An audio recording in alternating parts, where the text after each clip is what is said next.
Eyeliner मेकअपमध्ये सगळ्यात सुंदर वाटणारा आणि सगळ्यात अवघड वाटणारा जर कोणता पार्ट असेल तर तो सगळ्यांना असं वाटतं की आयलाइनर आहे. मला नेहमी एक गोष्ट ऐकायला मिळते, मी जेव्हा पण माझ्या मैत्रिणींसोबत मेकअप करत असते तेव्हा फक्त मला एकच गोष्ट ऐकायला मिळते की अगं ऐक ना गं, आमचा बाकी सगळा मेकअप आम्ही करतो, फक्त आम्हाला आयलाइनर लावून देशील का? अरे का, एवढं काय अवघड आहे त्या आयलाइनरमध्ये? इतकं काय, तुम्ही जर स्वतःचं स्वतः लावायला लागाल तर तुम्हाला सवय होऊन जाईल. आणि माझ्याकडे आज अशी एक सुंदर ट्रिक आहे जी की 2 मिनिटांमध्ये तुम्ही स्वतःचं स्वतः अगदी सोप्या पद्धतीने आयलाइनर लावायला शिकणार आहात. तीच ट्रिक मी तुमच्यासोबत आज शेअर करणार आहे. तर नमस्कार, मी सोनाली आणि तुम्हा सगळ्यांचं मनापासून स्वागत करते मी आपल्या या चॅनलमध्ये. नवीन असाल तर मला तुम्हाला सांगायला आवडेल, या चॅनलमध्ये तुम्हाला बघायला मिळणार आहे beauty tips, makeup tips, fashion tips, makeup products, skin care, hair care, cooking vlogs, daily vlogs आणि बरंच काही. सो जर तुम्ही आत्तापर्यंत चॅनलला सबस्क्राईब केलं नसेल तर लगेच सबस्क्राईब करून घ्या. आणि आता आपण शिकणार आहोत की आयलाइनर कसं लावायचं, तर त्यासाठी व्हिडिओ शेवटपर्यंत नक्की बघत राहा.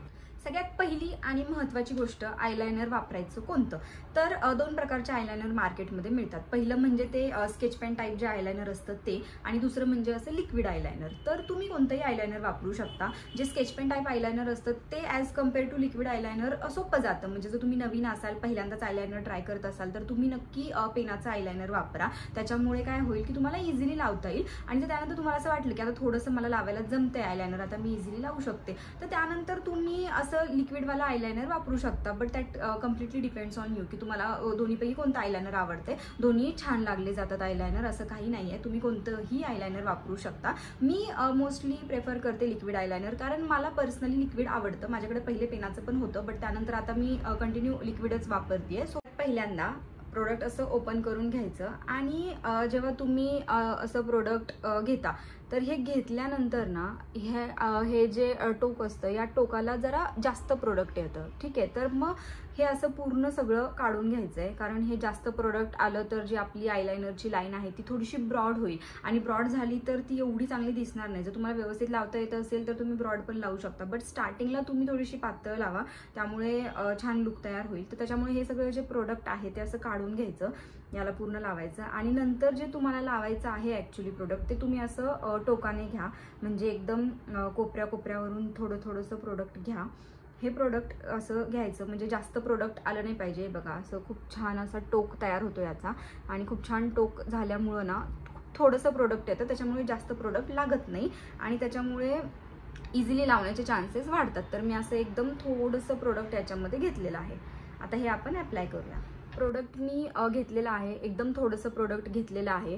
तर सगळ्यात पहिल्यांदा मला स्वतःला सोपं जातं डाव्या साईडच्या डोळ्यांचा आयलाइनर लावायला, त्याच्यामुळे मी नेहमी डावीकडनं सुरुवात करते. मला थोडंसं हार्ड जातं ॲज कम्पेअर टू डाव्या साईड. मला उजव्या साईडचं आयलाइनर लावायला थोडंसं डिफिकल्ट जातं, बट ते तुमच्यावर आहे. म्हणजे तुम्हाला असंही होऊ शकतं की तुम्हाला उजव्या साईडचं नीट लावता येईल, डाव्या साईडचं येणार नाही. बट मला स्पेसिफिक डाव्या साईडचं थोडंसं छान लावायला जमतं आणि उजव्या साईडचं जमतं, त्याच्यामुळे मी सुरुवात करणार आहे डाव्या साईडनं.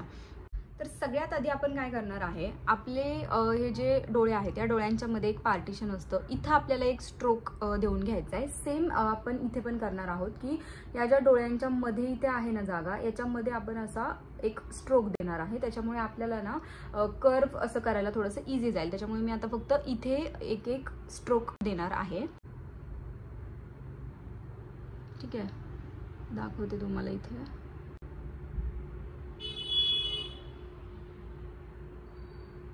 ओके, सेम मी इकडे पण करणार आहे. जसा या साईडला स्ट्रोक दिला तसाच या साईडला डोळ्यांच्या मध्ये एकदम मी असा स्ट्रोक देणार आहे.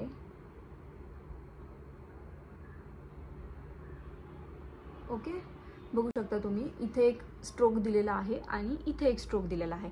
आता आपल्याला काय करायचंय, आता फक्त हे जे वरची लाईन आहे आपली, म्हणजे आपल्या लॅशेसच्या वरती जी लाईन आहे ना, त्याच्यावरून आपण एक प्लेन छोटासा असा स्ट्रोक देऊन घेणार आहे. फक्त ती लाईन तर जमेल, म्हणजे असं फक्त डोळ्याला चिटकून आपण अशी एक लाईन ओढणार आहे. मी दाखवते तुम्हाला.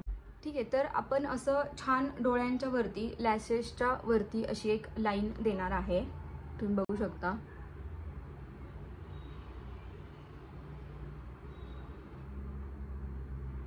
फक्त प्लेन लाईन एक मी अशी ड्रॉ करणार आहे, फक्त नॉर्मल प्लेन लाईन ड्रॉ करणार आहे. आता मी या टोकापासून सुरुवात करणार आहे. या टोकापासून ते एंडपर्यंत निम्मी लाईन माझी झालेली आहे. या टोकापासून या मधल्या टोकापर्यंत मी लाईन देणार आहे.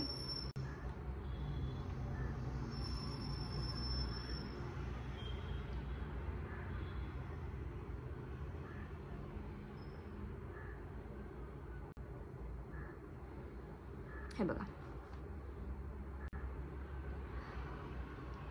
काहीच नाही, मी फक्त आधी एक स्ट्रोक दिला आणि नंतर फक्त अशी लाईन मारून घेतली. आता फक्त मी बघणार आहे की कुठे काही रिमेनिंग आहे का. जिथे रिमेनिंग असेल तिथे मी फक्त एक देणार आहे लाईन. थोडंसं टोकाला राहिलं होतं तिथं मी कव्हर करून घेणार आहे. बाकी सगळीकडचं झालेलं आहे.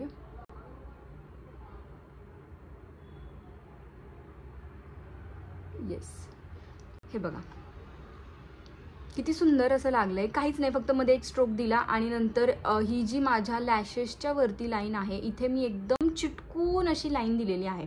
हे बघा, सेम आपण राईट साईडला पण करणार आहे. लॅशेसच्या वरती आपल्याला एक बारीक लाईन द्यायची आहे. फक्त त्यासाठी कमीत कमी प्रोडक्ट घ्यायचे आणि वरती लाईन द्यायची आहे. बघा, तर सुरुवात मी मधून करतेय.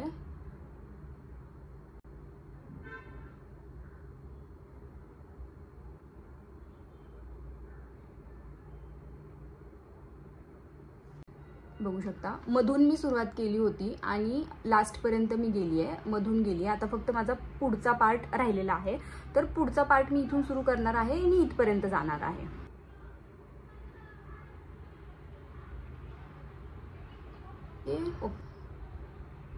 येस, कुठे काही राहिलंय का चेक करून घ्यायचं एकदा. झालेलं आहे, फक्त लास्टचं थोडंसं टोकाला राहिलेलं आहे फक्त. ओके, एकदम टोकांना थोडंसं राहिलेलं आहे. ते टोकांना एकदम चिटकून घ्यायचं, नाही तर ते मधूनच असं लागल्यासारखं वाटतं. टोकांना एकदम छान असं बारीक चिटकून घ्यायचं. ठीक आहे, स्ट्रोक तर मी आधीच तयार केलेले होते, तुम्ही बघू शकता. स्ट्रोक आपला छान आहे, इकडचा पण आहे, इकडचा पण आहे. स्ट्रोकमध्ये काही करायचं नाही आहे. त्याच्यानंतर मधली जी लाईन आहे ती पण एकदम व्यवस्थित लागलेली आहे. इकडची पण लाईन तुम्ही बघू शकता, एकदम व्यवस्थित लागलेली आहे. तरी पण मी एकदा चेक करते की कुठे काही बाकी आहे का. असं वरून परत एकदा चेक करून घेतलं. सेम मी इकडचं पण एकदा चेक करून घेते की काही राहिलं आहे का कुठे. येस, डन, कुठेच काही बाकी नाही आहे. इकडचा पण स्ट्रोक सुंदर आहे, इकडचा पण स्ट्रोक सुंदर आहे. मधून पण सगळीकडून लागलेलं आहे. आणि जो आपला सेंटर आहे, सेंटरला पण खूप छान आयलायनर लागलेला आहे. त्याच्यामुळे कुठूनच असं वाटत नाही आहे की काही रिकामं शिल्लक राहिलेलं आहे किंवा काही ब्लँक आहे याच्यामध्ये. येस, तर तुम्ही बघू शकता दोन्ही साईडचं आयलायनर लावून कंप्लीट झालेलं आहे. एकदम आपल्या लॅशेसच्या वरती छान छोटाशा स्ट्रोकमध्ये लावलेला आहे. नंतर आपले जे राईट साईडचा जो स्ट्रोक आहे तो पण खूप सुंदर जमलेला आहे. लेफ्ट साईडचा जो स्ट्रोक आहे तो पण छान आहे. तर तुम्ही बघू शकता दोन्ही साईडचा आयलायनर माझं लावून झालेला आहे. तुमच्या समोर मी लावलेला आहे. दोन्ही साईडचे जे स्ट्रोक होते ते आपण सगळ्यात आधी दिलेले आहेत. तुम्हाला जर लॉंग स्ट्रोक हवे असतील तर तुम्ही अजून थोडंसं असं लॉंग करू शकता. स्ट्रोक नंतर आपण आयलॅशेसच्या वरती एक अशी पातळ लाईन दिलेली आहे आणि ती आपल्या एंडला जाऊन जोडलेली आहे. इथून सुरुवात केली आहे, इथे जाऊन जोडलेली आहे. तुम्ही बघू शकता.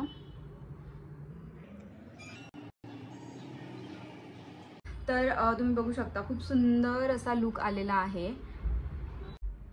आयलायनर लावून कंप्लीट झालेला आहे आणि तुम्हाला क्लोजअप लुक सुद्धा दाखवला मी. असा हा लुक आलेला आहे. 2 मिनिटात मी आयलायनर लावलेला आहे. इतकं सिंपल करायचे. पेनाने तुम्हाला अजून इझी जाईल. जर तुमच्याकडे पेनवाला आयलायनर असेल तर त्यांना सुद्धा तुम्हाला खूप इझी जाईल. आणि लिक्विड असेल तुम्ही लिक्विडनं पण करू शकता. तर अशा पद्धतीनं खूप इझी स्टेप्समध्ये अगदी 2 मिनिटात 2 स्टेपमध्ये आपलं हे आयलायनर लावून झालं. तर हा व्हिडिओ तुम्हाला कसा वाटला मला नक्की कमेंटमध्ये सांगा. तुमचे काहीही प्रश्न असतील मला कमेंटमध्ये विचारा, मी सगळ्यांची उत्तरे देईल. आणि भेटूया आपल्या पुढच्या व्हिडिओमध्ये. तोपर्यंत स्वतःची काळजी घ्या, आनंदी राहा आणि चॅनलला नक्की सबस्क्राईब करा. Thank you so much. दोन्ही आयलायनर खूप छान असतात. दोन्ही छान पैकी बसले जातात केसांमध्ये. त्याच्या दोन्ही साईडचं जे वरती जे आपण लावतो फक्त 2 मिनिटात प्रोसेस होती. घाबरायचं नाही.